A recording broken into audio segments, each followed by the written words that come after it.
Ja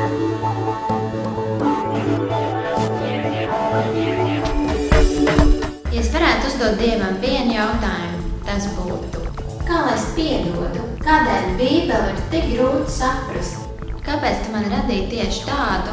Ja es varētu Dievam uzdot vienu jautājumu, tas būtu: kā lai mēs ticam tam, kas nav redzams?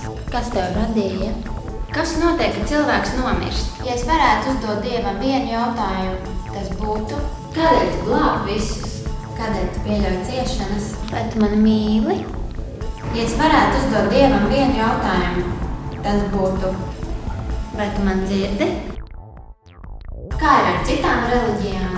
Ko es šeit daru? Vai manai dzīvei ir mērķis? Ko man darīt tālāk?